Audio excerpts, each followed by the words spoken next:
Evangelho de Jesus, conforme escreveu Lucas, capítulo de número 15, verso de número 11, diz: E disse, um certo homem tinha 2 filhos, e o mais moço deles disse ao pai: Pai, dá-me a parte da fazenda que me pertence. E ele repartiu por eles a fazenda. E poucos dias depois, o filho mais novo, ajuntando tudo, partiu para uma terra longínqua e ali desperdiçou a sua fazenda, vivendo dissolutamente. Essa é a parábola talvez mais incrível da Bíblia. É a parábola do filho pródigo. Milhares de vezes eu já ouvi essa parábola sendo pregada. E é Jesus que está pregando para os discípulos através dessa parábola. Essa parábola é de criação de Jesus. E quem cria uma história, porque cria, sabe o início, o meio e o fim dela antes dela terminar. Então quando Jesus conta a parábola, ele já conta sabendo o final dela. E aí Jesus vai dizer que um pai que tinha 2 filhos é provocado pelo filho mais novo, ou pelo que tinha menos experiência, pelo que tinha menos vivência, dizendo: olha, pai, eu quero o que é meu, o que é de direito. E aí a Bíblia diz com uma facilidade na parábola, e não há detalhes de dizer que o pai refutou a proposta, que o pai fez outra proposta, porque poderia ter algo assim de o pai dizendo para o filho: olha filho, mas pensa bem, você está com o pai está enriquecendo, você vai ficar mais rico, aguenta, você pode ir depois, fica com o pai. Mas a Bíblia diz que o pai só divide entre os 2 o que é de direito e só. Mas não é o pai que manda ele sair com a herança, porque o filho pródigo apenas quer a sua herança. Ele não está falando que ele vai embora, mas ele vai embora, e o pai libera ele. E a Bíblia diz que esse filho que pega a sua herança gasta tudo que tem, rapidamente, vivendo de forma dissoluta, ou seja, de forma qualquer, sem administração, sem nenhuma coerência. E a Bíblia diz que esse menino gasta tudo, e de repente ele se vê no fundo do poço, se vê prestes a comer a comida dos porcos. E aí ele diz com ele: olha, os jornaleiros do meu pai comem melhor do que eu. E aí ele decide voltar. Mas deixa eu te dizer algumas coisas. Primeiro, é muita loucura um pai fazer essa negociação com os filhos. Isso não é assim que acontece. Porque se você tem 2 filhos e um chega para pedir herança, a primeira coisa, não existe herança de pessoa viva. Você não pode dar para alguém em vida, a não ser que seja por doação, mas não por herança. Você pode fazer um testamento, mas esse testamento não vale em vida. Então não há nenhuma coerência jurídica necessária para que isso aconteça, porque não existe herança de pessoa viva. Eu faço um testamento, ok, mas só funciona após a morte. Eu faço uma doação, mas daí não é herança, é doação. E doação pode ser qualquer coisa. Aqui não, aqui é a herança. Esse pai está fazendo a doação da sua herança antes da sua morte para o seu filho. Mas o que o filho pediu foi a fazenda, foi os bens. E o pai se dá o trabalho de dividir entre os 2 filhos. O outro também recebe o seu quinhão da herança, só que um vai embora, o outro fica. Mas os 2 recebem. E isso me provocou a tentar entender como que um pai faz isso, de dar algo para um filho antes do tempo, de determinar aquilo que não pode ser feito. Não, ele divide a fazenda, dá aos seus 2 filhos o que é de direito, e a história diz que um foi embora, mais novo. E isso é o que muita gente provoca em Deus: me dá o que é de direito. E tem gente que faz isso, mas faz sempre com as coisas erradas, com as fazendas de Deus. Você sabia que tem gente que depois que casa vai embora? Você sabia que tem gente que depois que compra um carro, que orou tanto para receber o carro, vai embora? Você sabia que tem gente que depois que constrói uma casa, vai embora? Recebeu e foi embora.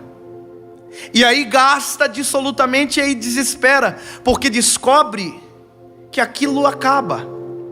E aí eu descubro uma coisa: o pai manda com facilidade para os filhos, porque sabe que aquilo que está dando vai acabar, e o filho vai ter que voltar. O pai abre mão, porque está dando algo perecível na mão do filho. O pai está dando um legado na mão.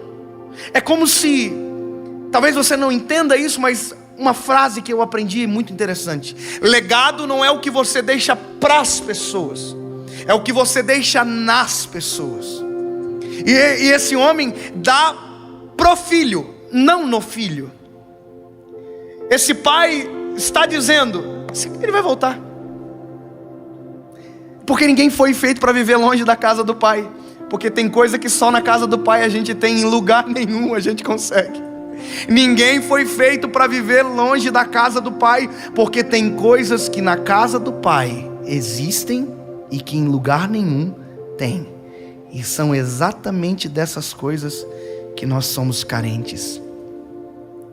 O filho sai, parece que o pai diz assim: olha, manda cevar o animal, já deixa o anel preparado. Que frieza, né? Deixa o anel preparado, deixa os talheres da festa preparado, já deixa organizado as melhores roupas, os melhores sapatos, porque o filho vai voltar. Aliás, não fecha a porta.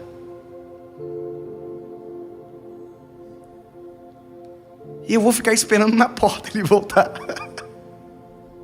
E a Bíblia diz que é exatamente isso que acontece. O filho chega um dia que cai em si, que aquilo que recebeu acabou.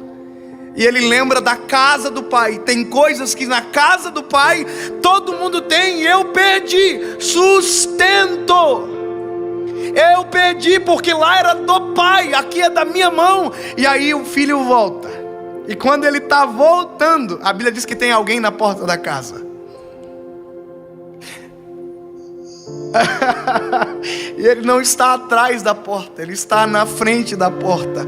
Ele está esperando.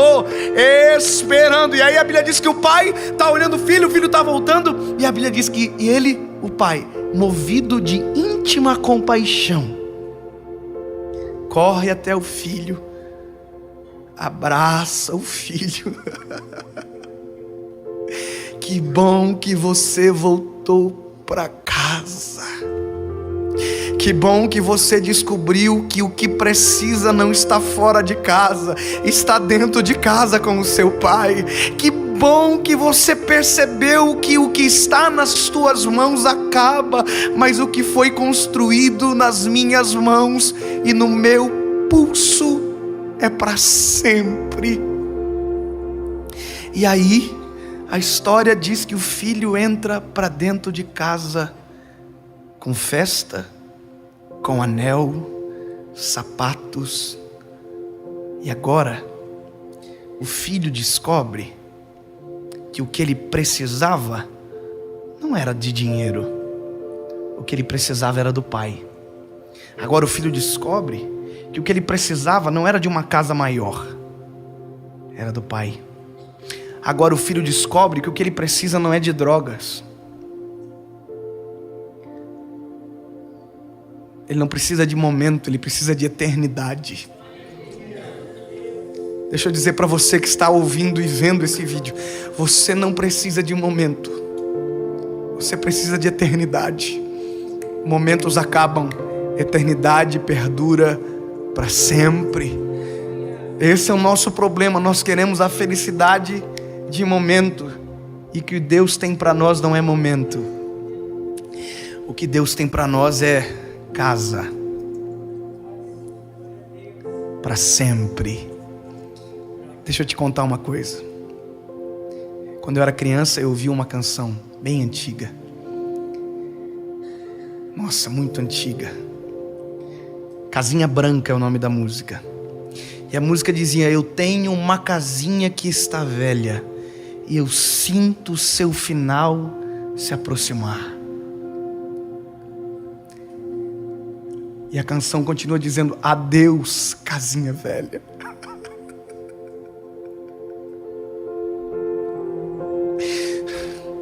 Sabe qual é a minha vontade? É que a minha geração entendesse que nós temos um endereço para ficar, e que temos um endereço para morar para sempre, e que está sendo preparado pelo Eterno. Nós não precisamos fugir disso. Você está precisando de uma casa nova? Deixa eu dizer, você tem um palácio te esperando. Você não precisa viver de momentos, há uma eternidade sendo preparado para você. E deixa eu te explicar uma coisa: quando você entra dentro dessa casa, você já é eterno. Já acabou. O contentamento invade o teu coração. Está triste? Está desanimado? Está com depressão? Está com vontade de suicídio? É porque acabou o que você recebeu. Volta para casa. Está chorando de dor? Para com isso, volta para casa. Abandonou tudo, a fé, a igreja, volta para casa. A porta da casa do Pai está aberta. E o Pai está lá esperando do mesmo jeitinho, com o mesmo olhar, com o mesmo abraço. E sabe de uma coisa? Há uma festa preparada para você. Pode chegar. Os irmãos mais velhos já entenderam a palavra. Volta para casa.